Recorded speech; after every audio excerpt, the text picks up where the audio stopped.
Have you ever wondered why some people seem to achieve great success effortlessly?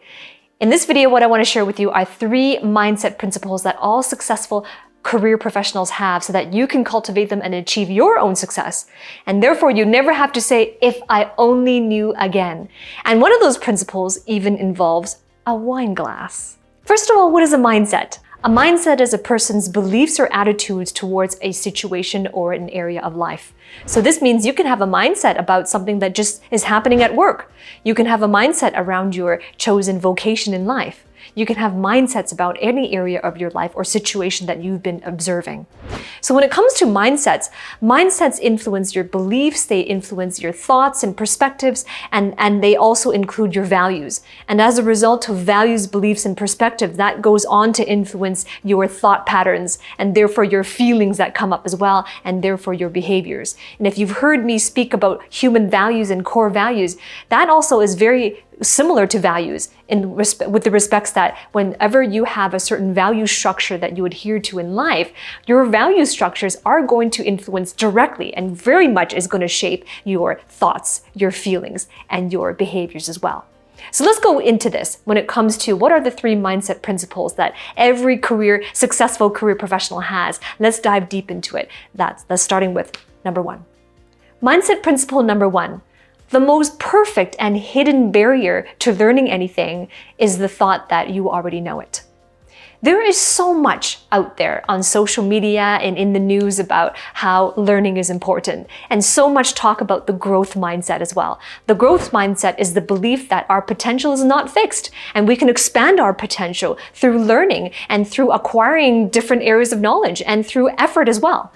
Now, most of the time, most people don't have any problems with the effort part, expanding our potential through effort, because there's been a lot of programming about doing well, performing well. So most people don't have an issue with that, the effort part of expanding one's growth mindset.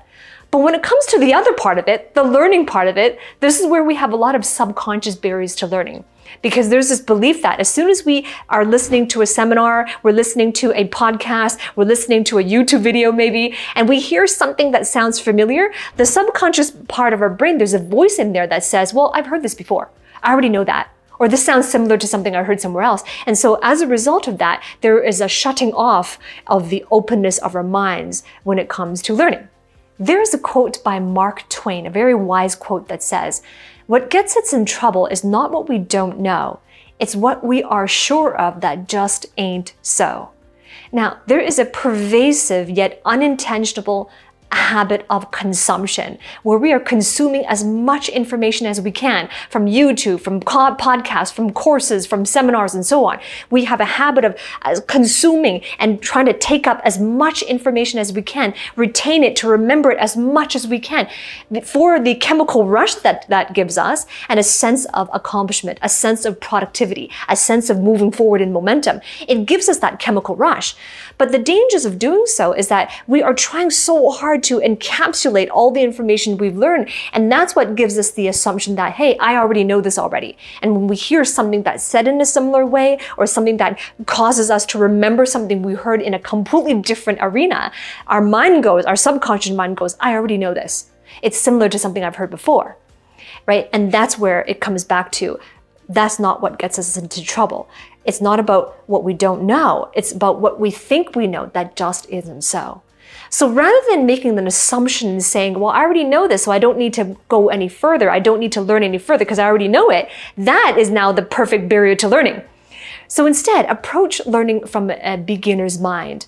And a beginner's mind is nothing more than having a mindset where it's about not having any preconceptions, about the willingness to be open to learn new things, even things that are once familiar to you, that you can still learn something new. And that is the beginner's mind. This willingness to learn, even if there are subject matters that you are familiar with, will have you to be open to new opportunities to grow through learning. And this is what it means to be able to take advantage of opportunities to have a growth mindset. Mindset principle number 2. There are only 2 things I have control over in life. Now, this is a really deep principle. When it comes to control, having control over in life, this is a very innate human trait. We desire to have more control. Having more control gives us a sense of security, gives us a sense of safety as well, and it gives us a sense of being able and having the capacity to move forward and to be productive. Now, in Stephen Covey's book, The 7 Habits of Highly Effective People, he talks about this model. And this model was outlined in his first habit, habit number 1 of the 7 habits. And it talks about the concept of a circle of concern and a circle of influence. He said there was 2 things. A circle of concern, which are things that we're concerned about, that we may or may not be able to influence and we may not be able to do anything about, versus the circle of influence, which are things we can do something about. Now, this is a model that was proposed by Stephen Covey, but let's look a little bit deeper. How can we refine that model, make applicable refinements and improvements to that model? If you really meditate on control over life and you think about, well, what do I really have control over in life? What really can I influence? It really boils down to only 2 things. And the 2 things are your own perspectives and your own actions. If you really be quiet and listen and meditate on it, you're going to realize that outside of your own self, outside of your true self, outside of your authentic self, outside of your conscious self, anything outside of you, you don't have any influence over. There's no direct influence over that.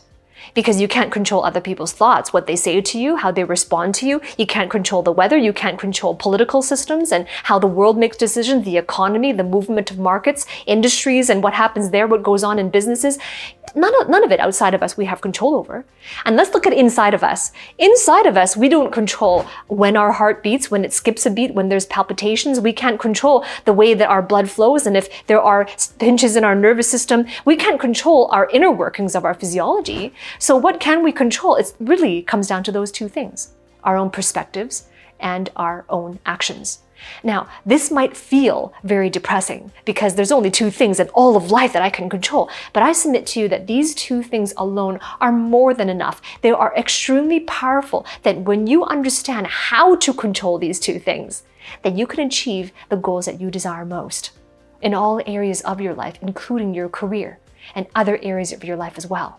So those 2 areas alone, if you really do understand how have I lost control of those things and how can I regain control of them?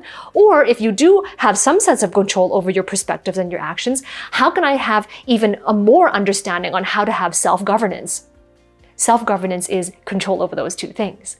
Then you will be able to be more leveraged and optimized and understand how to be present in situations, no matter what the chaos is going on around you, no matter how the perception might be that it's chaotic or it's messy, that if you are self-governed by these 2 things, then you can achieve the goals you set out to achieve. So far, I discussed the beginner's mindset. I also discussed having self-governance and inner control to be present in situations, to be governed as well. So far, I talked about those 2 things. There's a 3rd principle as well. But I want to invite you, if you are really serious about the practical applications of this, and how do you develop that growth mindset, the beginner's mindset, how do you have self-governance, and you're serious about achieving that for yourself, because you know that you have meaningful goals to achieve, then I invite you to look below this description, below in the description, there's a link for you to apply for my mentorship and my coaching program. And this is where every single week I do some deep level training on how to achieve self-governance. How do you develop that strength of mindset? How do you become the person that is necessary for you to be able to do the things that you want to do so that you can have the things you desire for your life? And this is some very deep personal development work. Because I believe that when it comes to achieving professionally, all the things you want to achieve professionally, you can achieve what you want professionally depending on the person you become. And that is personal development work. So click the link below only if you're serious, and I look forward to speaking with you on the inside. Mindset principle number 3, setbacks and failures increase my capability to thrive. So you might be thinking, well, how is that possible if it's a major setback, it's a major failure? And here's how I'm going to explain it. It goes back to what I shared at the beginning of this message, the wine glass. Remember how I said that one of these principles involves a wine glass. So let me explain. How does it involve a wine glass? If you think about this wine glass, it is breakable. If I were to ship this wine glass to you, I would need to wrap it in a lot of newspaper or maybe some styrofoam wrapping paper. I would need to put it in a sturdy box. and then seal it with tape, and on the box, I would write the word fragile. Now let's think about that. Why do we write the word fragile? What does fragile mean? Fragile means that, well, we all agree that this wine glass is fragile. What it means is that any volatility with enough shaking or bumping or stress that is applied to this wine glass, it would break. And that is the definition of fragility. Now, if I were to ship something else that was not fragile and put it in the same box, guess what? I don't write the word fragile on that box anymore. In fact, there's nothing on that box except the mailing address. So then what is the opposite of fragility? Most people make the mistake and they would say that the opposite of fragility, of being fragile, is to be robust and to be resilient. Well, what if I told you that resilience is not the opposite of fragile, right? So let's think about this. How does this apply to you in the workplace? In corporations? In a corporation, if you are working in a corporation, depending on your industry, depending on the economic situation, the market trends of the industry that you're working, your work position or your company or your team may be very fragile when it comes to economic downfalls or changes and shifts in market trends or the introduction of a new competitor. So those things can be very fragile depending on what happens. Now, the other side of it is resilience. If I were to ship something to you that was not fragile, I wouldn't put the word fragile on it, but I also wouldn't put resilient on the box either. I would just ship it to you. Now, resilient is not the opposite of fragile, because what does resilient mean? Resilient means that in the presence of stressors and volatility, it just doesn't break. It just doesn't break. And that's what resilient means. If you are resilient, if your company is resilient, if your position in the workforce is resilient, that means if there are any market shifts, economic shifts, then your work that you're doing, it just doesn't change. You can still have your position. You are still leading the team. You still have your position with your stakeholders and so on. It just doesn't change. Now, the opposite of being fragile is anti-fragility. Anti-fragile is the stark opposite of fragile. Now, what does that mean? You heard me earlier explain what fragile means. So what does anti-fragile mean? Being anti-fragile means that in the presence of volatility and stress, you get even better. There's improvement. You thrive in the presence of stress. In other words, when there are setbacks and failures, it increases your capability to thrive. That is the property of being anti-fragile. So now you have two choices. The first choice, you can choose to be vulnerable to any sudden changes in the market, the economy, or the company. Or the second choice, you can choose to be able to quickly pivot and adapt to receiving new information. In other words, you are experimenting, taking opportunities to take on challenges so that you can learn from failures. And when you learn from failures and you take on that new information that failure provides, you can reiterate your plan until you can find a winning strategy. So now, being aware of the concept of anti-fragility, how can you be accepting and taking on new challenges, knowing that in the event of success or failure, that is not the ultimate goal. Instead, the ultimate goal is growth and learning as well through failures and setback, because failure and setbacks are better teachers than success. So when you develop this anti-fragility, that anti-fragile part of you, this is how you can become more strong and thrive even through failures and setbacks that are inevitable in the marketplace. Then you must be thinking, well, if I'm to take on new challenges and if I'm to become anti-fragile, there's so much to do, there's so much I need to learn, and if you are feeling overwhelmed, then I have a video for you. In the next video coming right up, I'm going to share what do you do when there's so much you need to learn, and how do you manage that type of overwhelm. That video is coming right up next. I'll see you there.